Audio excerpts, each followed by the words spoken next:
The Class A drug dealing secrets of the dark web. How police can't even identify the online dealers and buyers, let alone catch them.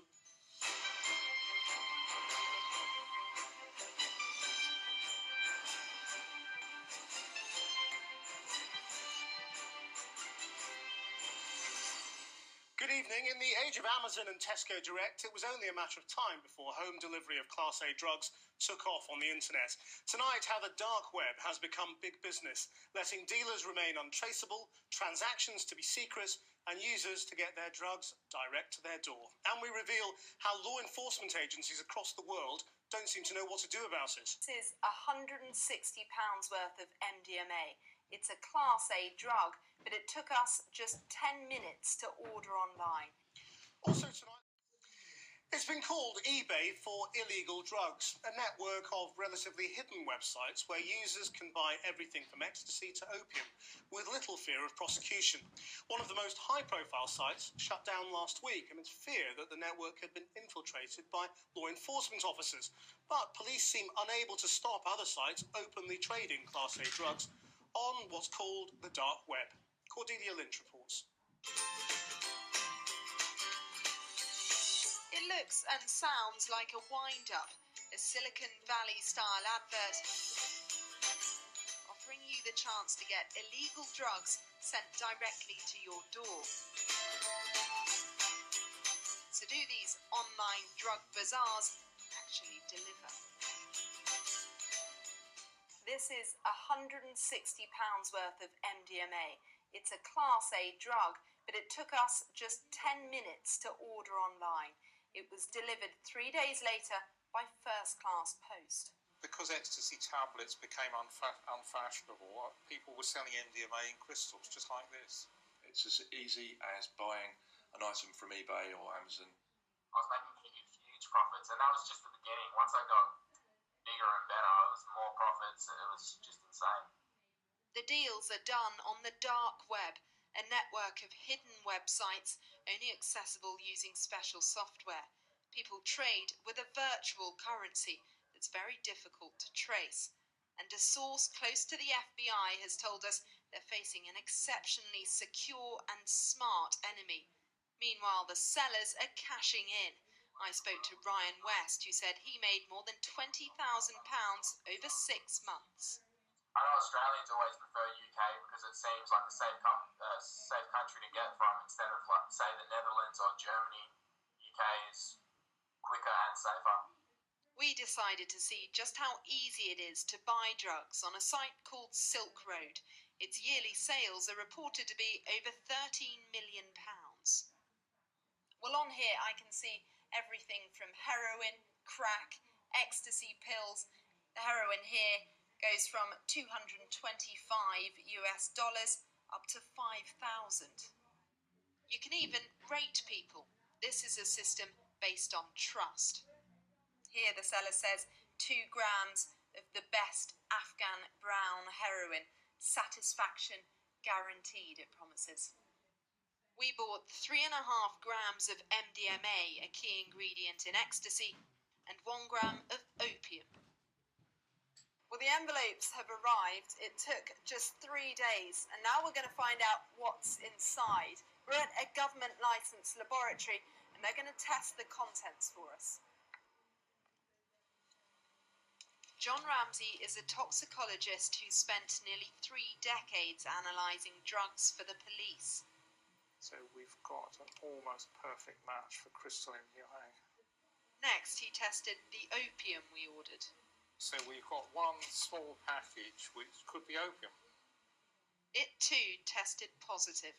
Are you surprised that these things are so readily available on the internet? Yes, I am. I mean, we know there's a ready market in legal highs, but these are illegal compounds, and I am surprised that it's relatively straightforward to buy them over the internet. But some behind the sites believe the authorities are closing in on them. 6 months ago, Atlantis was the new kid on the net, with a brazen new social media campaign. But last Friday, it was suddenly shut down. We spoke to the man claiming to be behind this advert. He wouldn't reveal his identity or location. It's been coming to light that basically it's not as secure as the owners maybe thought it was when they set up the site.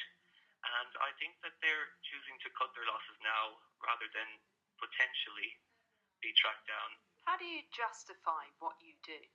We were very clear that nothing could be sold which would inflict harm on another person. Now by that means guns, child pornography. Of course we see drugs as different. Whatever is fueling these drug-friendly shopping sites, they're causing a headache for law enforcement. Home Office consultant Neil Hare-Brown has spent years tracking them. Here we're talking about just very, very small amounts of drugs, but huge numbers of packages coming through the postal network. Luckily for us, though, there are certain ways in which the software is used, which means that there can sometimes be some kind of digital evidence left through the use of that software. The big problem is following those leads takes money and manpower, and while they're in short supply, the deliveries keep coming. These drugs are now bound for the incinerator, but there are many more being sold every day on Silk Road and other sites that are unlikely to meet a similar fate.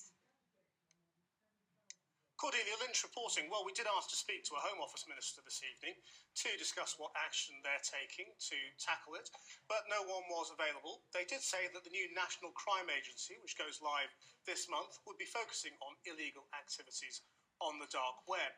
Joining me now, though, is Dr. Adam Winstock, a consultant addiction psychiatrist and founder of the Global Drug Survey, which has gathered data on more than 7,000 drug users in the UK. So how many of them are buying drugs this way? From last year's Global Drug Survey, it was around 14% had accessed the Silk Road, and about 6% reported having used drugs they'd either purchased themselves or that other people had purchased online at the Silk Road. So this is big. Well, I think it's 14% of drug users, you're saying? No, this is 14% of a group of people that we accessed, but only about 1 in 20 of those had bought drugs from the Silk Road. Compared to other places people buy drugs, it's still a minority. Group of people. And do you know? I mean, do you have any sense of whether this is growing? I mean, how's the curve going? Certainly, we've been tracking the appearance of people buying drugs on the net over the last 3 years, and it is increasing. It reflects the e-commerce we see with everything else. I mean, it's a no-brainer, isn't it? I mean, if it doesn't involve you going out anywhere risky, onto the street, carrying cash, it's untraceable. If you want to buy drugs, then why aren't you going to think this is the way to do it? Well, we asked people why they weren't going online, and some people simply didn't understand the technology, but people rightly are concerned of the fact that they're still buying illegal drugs, and there is the possibility of these things being caught in the post. Right, so the untraceability of it so far, I mean, how untraceable is it? Well, I mean, I think that it's a very sophisticated network and most people feel fairly safe, but that's not the major motivation for people buying online. It's the range of products, it's the quality of products, and it's the convenience and not having to meet dealers face to face. And so in your survey, are people saying that they use this method for the same reasons that people shop online for mainstream legal products? Exactly. It's another form of e-commerce that we have, and drugs are the ultimate capitalist commodity. Do you think this changes at all the way people will access different drugs? I mean, we're used to sort of being told about the way people escalate up through the different drugs, and how marijuana might be a gateway drug or whatever it is. I mean, if it's a question of ticking what you want in a series of boxes, do you think it will change the way people use drugs? I think most people are discerning shoppers. They go there with a clear idea of what they want. But in the same way, I'm sure that when I go to Amazon, I end up occasionally buying things I hadn't thought of. I'm sure choice might spike some people's curiosity. But given the fact you can buy any drug you want on the Silk Road, it's rather interesting that actually they buy the same drugs they could buy on the street. And do you believe that that this is a question of the authorities not being able to catch up with this yet, or just not having the time, the resource, the inclination? I think the Tor network has a lot of other uses, some for governments, and if you take the Tor network down, I think the downstream consequences for a lot of other organisations might be difficult to make up. Adam Winstock, thank you very much indeed. Now, the human